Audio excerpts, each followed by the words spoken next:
Hello welcome to toppers IQ। RCEP regional comprehensive economic partnership finally 15 देशों ने मिलकर इस फ्री ट्रेड एग्रीमेंट को साइन कर दिया है। इस RCEP के पहले अमेरिका का TTP जो कि वर्ल्ड का लार्जेस्ट फ्री ट्रेड एग्रीमेंट था, अब RCEP साइन होने के बाद वर्ल्ड का लार्जेस्ट फ्री ट्रेड एग्रीमेंट बन चुका है। इसमें सबसे बड़ी लार्जेस्ट इकॉनमी एशिया की जापान और चाइना दोनों कंट्रीज मिलकर इन्होंने भी साइन किया है। तो देखेंगे आज की इंडिया ने इस ट्रीटी को क्यों नहीं साइन किया और इससे क्या फायदा हुआ है और क्या नुकसान हुआ है। तो चलिए शुरू करते हैं। इस लेक्चर की PDF आप हमारी वेबसाइट toppersIQ.com से ले सकते हैं। आर्टिकल है इंडियन एक्सप्रेस का 15 ASEAN countries sign world biggest trade deal, India pull out last year. Basics देखें तो RCEP की इतनी इंपॉर्टेंट क्यों है। तो अगर हम वर्ल्ड पॉपुलेशन देखें तो RCEP कंट्रीज की तकरीबन 30% पॉपुलेशन है, जो GDP है वो भी 30% है और जो वर्ल्ड ट्रेड है वह 28% है। और RCEP में वर्ल्ड की 3 लार्जेस्ट इकोनॉमीज भी हैं, जैसे चाइना, उसकी अगर हम पॉपुलेशन देखें तो 139 करोड़ है, 100 करोड़ है, और GDP में देखें $14.9 ट्रिलियन इन नॉमिनल। सेकंड नंबर पर है जापान, जिसकी पॉपुलेशन है 12.65 करोड़ और इसकी GDP है नॉमिनल में $4.9 ट्रिलियन। ये इंडिया से भी आगे है। तो उसके बाद है साउथ कोरिया, जो कि 5.16 करोड़ की पॉपुलेशन के साथ इसकी GDP है $1.6 ट्रिलियन नॉमिनल में। तो इन देशों को मिलाकर RCEP दुनिया की सबसे largest free trade agreement sign हुआ और घोषित हुआ है। तो अगर हम RCEP को देखें तो इसमें तकरीबन 14 कंट्रीज हैं जो कि चाइना से नेगोशिएट करेंगे। तो अगर हम चाइना की बात करें तो इस समय चाइना एशिया में सबसे बड़ा एक्सपोर्टर है। जो उसकी डोमेस्टिक मार्केट है वह वहाँ पर अपने हर तरह की, जैसे इलेक्ट्रॉनिक्स, IT, हर एक प्रोडक्ट्स मैन्युफैक्चर कर रहा है और उसे सभी एशिया, यूरोप और अफ्रीकन कॉन्टिनेंट में एक्सपोर्ट करता है। तो इस RCEP का प्रस्ताव 2011 में सभी देशों ने मिलकर जो आसियान समिट थी उसमें रखा था। वर्ल्ड बैंक का कहना है कि जो 3 कंट्रीज हैं एशिया की सबसे बड़ी इकोनॉमीज, उनका वर्ल्ड इकोनॉमी में काफ़ी योगदान है। क्योंकि अगर हम चाइना की बात करें तो $14.9 ट्रिलियन उसकी इकोनॉमी, और जापान 4.9 और साउथ कोरिया 1.6। और अगर वर्ल्ड GDP देखें तो $142 ट्रिलियन है। तो इन सब में कहीं ना कहीं चाइना का बहुत इंपॉर्टेंट रोल प्ले करता है। इस डील को आसियान समिट के साइड बाय साइड साइन किया गया।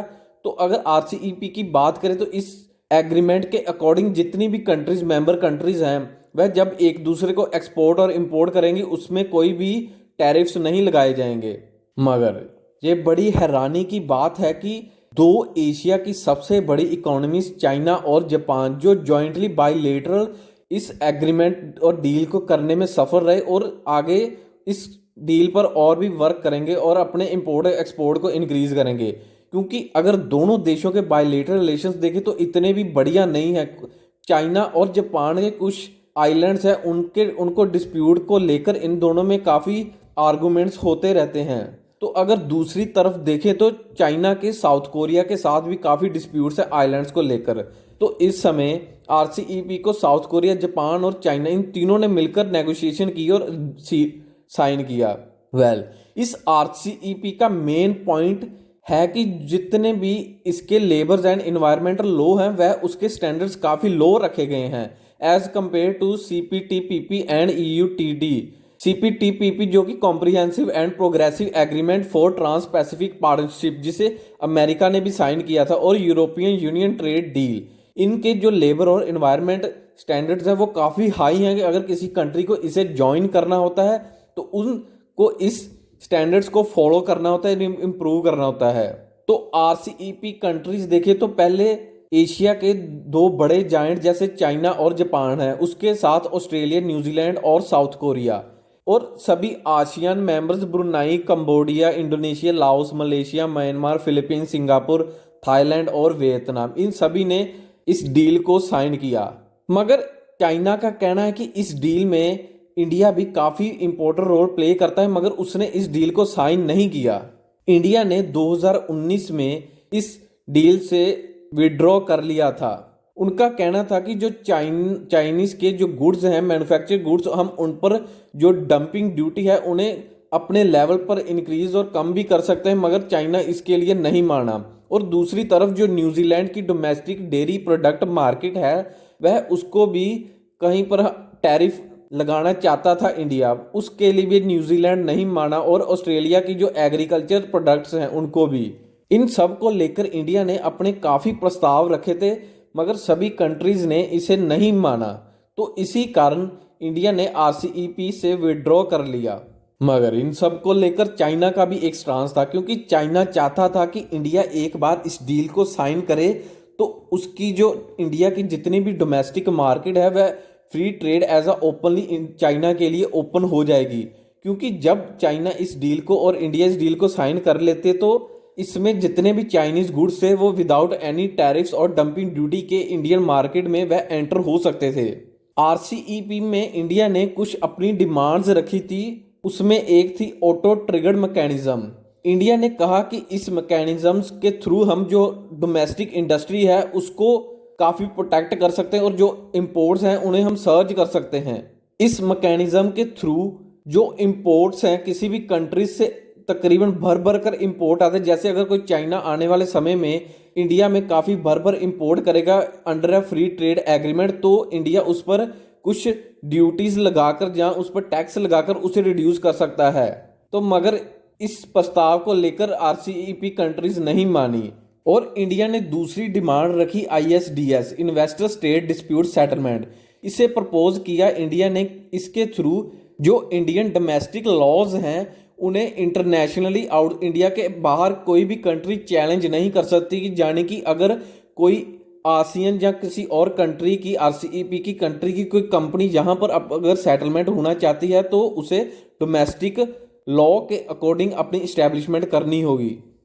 इन सब के बीच इंडिया ने सबसे बड़ा एक और डिमांड अपनी की पॉइंट रखा कि रूल्स ऑफ रीजन। ये इंडिया ने चाइना को पर्टिकुलरली टैकल करते हुए कहा कि इस रूल के अकॉर्डिंग जो प्रोडक्ट्स के रूल्स हैं हम उनको ट्रैक कर पाएंगे और उसके थ्रू ही हम उस पर लोअर ड्यूटीज असाइन कर पाएंगे। यानी कि अगर RCEP के थ्रू चाइना कोई भी प्रोडक्ट इंडिया में भेजता है या इंडिया को एक्सपोर्ट करता है, अगर इंडिया को उसकी नहीं ज़रूरत तो वो उसे बंद कर सकता है। यानी कि अगर बायलैटरल रिलेशंस को देखकर इस रूल के अकॉर्डिंग इंडिया ने कहा कि अगर चाइना या और कोई कंट्री जैसे कि आसियान कंट्रीज के थ्रू अगर हमारी मार्केट में कोई प्रोडक्ट एक्सपोर्ट करती है तो हम उसको ट्रैक कर पाएँ, यानी कि उस प्रोडक्ट की रूल्स ऑफ ओरिजिन, यानी कि यह प्रोडक्ट किस कंट्री के थ्रू और कहां से ओरिजिन होकर हमारी कंट्री में इंपोर्ट हुआ है। इस मूव को इंडिया ने जो चाइना और इंडिया के रिलेशंस को देखकर ही रखा था, क्योंकि इंडिया और चाइना के जैसे डिस्प्यूट्स है अरुणाचल प्रदेश और लद्दाख को लेकर काफ़ी इनके स्टैंड ऑफ चलते रहते हैं। तो इसी कारण इस रूल ऑफ ओरिजिन को प्रस्ताव किया गया और इसका मेन इंडिया ने कहा कि अगर आने वाले समय में कहीं हम चाइना से और भी रिलेशंस खराब होते हैं तो जैसे इंडिया ने आसियन कंट्रीज के साथ एक अलग से फ्री ट्रेड एग्रीमेंट साइन किया है, तो अगर चाइना आसियन कंट्रीज के थ्रू अगर हमारी कंट्री में एक्सपोर्ट करता है तो उससे हमें काफ़ी नुकसान हो सकता है, हमारी डोमेस्टिक मार्केट को काफ़ी हार्म हो सकता है। क्योंकि अभी RCEP के थ्रू आसियन और चाइना के जो ट्रेड है वह बिल्कुल फ्री हो चुका है। तो चाइना कभी भी चाहे तो आसियन कंट्रीज में अपना प्रोडक्ट्स है उन्हें एक्सपोर्ट कर सकता है और आसियन कंट्रीज जैसे थाईलैंड, वियतनाम के थ्रू इंडिया में एक्सपोर्ट कर सकता है। और लास्ट वन, इंडिया ने अपना प्रस्ताव रखा कि जो हमारा सर्विस सेक्टर है, जैसे हमारे डॉक्टर्स, इंजीनियर्स, वह RCEP कंट्रीज में उन्हें ईजिली वीज़ा मिले और वहाँ पर ईजिली वर्क कर पाएँ। जैसे ऑस्ट्रेलिया, न्यूजीलैंड, जापान, वहाँ पर जाकर वह अपनी सर्विस जैसे डॉक्टर और स्टडी भी कर पाएँ। उसके लिए इंडियंस को जो वीज़ा नॉर्म होती हैं उनको काफ़ी कम करना पड़ेगा। मगर इन सब प्रस्ताव को लेकर जो RCEP कंट्रीज ही थी वह नहीं मानी, तो उन्होंने इसका बॉयकॉट भी किया। RCEP के बावजूद इंडिया ने और भी फ्री ट्रेड एग्रीमेंट साइन किए हैं, जैसे इंडिया और जापान का कॉम्प्रिहेंसिव इकोनॉमिक पार्टनरशिप एग्रीमेंट, इसे 2011 में साइन किया गया। और इसके साथ ही South Asia free trade agreement साफ था। जो कि साउथ एशियन कंट्रीज है उनके साथ भी 2006 में इसे साइन किया गया। और कोरिया के साथ हमारा है India Korea comprehensive economic partnership agreement, इसे 2009 में जापान से भी पहले साइन किया गया। तो एक और इम्पोर्टेंट एग्रीमेंट है जिसे कहते हैं India ASEAN comprehensive economic cooperation agreement. इस एग्रीमेंट का इस आरसीईपी में काफ़ी इंपॉर्टेंट रोल प्ले करेगा, क्योंकि जब भी अगर हमारे और चाइना के रिलेशंस खराब होते हैं तो चाइना आसियन कंट्रीज के थ्रू इस अपने प्रोडक्ट्स को इंडियन मार्केट में बेच सकता है, क्योंकि आसियन के साथ हमारा फ्री ट्रेड एग्रीमेंट है। मगर रिसेंटली गवर्नमेंट ऑफ इंडिया ने और एक प्रस्ताव रखा था आसियन देशों के साथ कि जो हमारा फ्री ट्रेड एग्रीमेंट है हम उन्हें फिर से रिव्यू करेंगे, और आसियन देशों ने भी कहा कि हम इस प्रस्ताव को स्वीकार करते हैं। और India ASEAN free trade agreement को 2003 में साइन किया गया, मगर इसे ऑफिशियली 2010 में फोर्स में लाया गया, यानी कि तब से इसे यूज किया गया। तो ये तो था RCEP world largest trading free trade agreement. इसके अलावा और भी बिगेस्ट ट्रेड डील्स हैं, जैसे यूएसएमसीए यूनाइटेड स्टेट्स अमेरिका, मैक्सिको और कनाडा का फ्री ट्रेड एग्रीमेंट। तो इस अमेरिका के फ्री ट्रेड एग्रीमेंट में वर्ल्ड की 1/10 पॉपुलेशन कवर करता है, क्योंकि अमेरिका एक जायंट सबसे बड़ी वर्ल्ड इकोनॉमी इस एग्रीमेंट में पार्टिसिपेट करती है। तो उस और इसके अलावा एक सीपीटीपीपी एग्रीमेंट, जिसे comprehensive and progressive agreement for the trans pacific partnership कहते हैं। यह एग्रीमेंट 2018 में चिली में साइन किया गया। अगर इसके मेंबर देखें तो Japan, Australia, Canada, New Zealand, Mexico, Vietnam, Singapore, Peru, Malaysia, Chile and Brunei. और अमेरिका भी इसका मेंबर था, लेकिन अंडर डोनाल्ड ट्रंप एडमिनिस्ट्रेशन इस एग्रीमेंट से उन्होंने विड्रॉ कर लिया। तो world largest free trade agreement RCEP से इंडिया को इतना फ़ायदा नहीं होना था, क्योंकि इस समय इंडिया के पास इतना डोमेस्टिक मार्केट के एक्सपोर्ट्स नहीं है, जहाँ की उनकी हमारी डोमेस्टिक मार्केट इतनी डेवलप नहीं हुई कि हम और भी कंट्रीज़ को एक्सपोर्ट कर पाएँ। क्योंकि रिसेंटली देखें तो अगर 2014 से पहले जो हमारा एग्रीकल्चर सेक्टर था उसमें काफ़ी हम एक्सपोर्ट करते हैं, और 2018 के बाद तकरीबन $20 बिलियन की हमें कमी देखने को मिली। तो इन सभी के कारण हमारी डोमेस्टिक मार्केट है कहीं पर हार्म तो हुई है। तो अगर हम इसे साइन कर लेते तो चाइना हमारी मार्केट में ओपनली अपने प्रोडक्ट्स बेच सकता था। मगर इस एग्रीमेंट के साइड बाय साइड चाइना ने और जापान दोनों देशों ने एक प्रस्ताव इंडिया के लिए और रखा कि आने वाले समय में अगर कभी भी इंडिया चाहता है कि उस आरसीईपी को ज्वाइन कर सकता है तो वह उसे कभी भी ज्वाइन कर सकता है। और इन सभी मेंबर्स कंट्री ने इंडिया को एज ए ऑब्जर्वर स्टेट भी घोषित किया है आरसीईपी का। So for the time being जय एंड इस वीडियो का चैनल को सब्सक्राइब और लाइक करना मत भूलिएगा। धन्यवाद।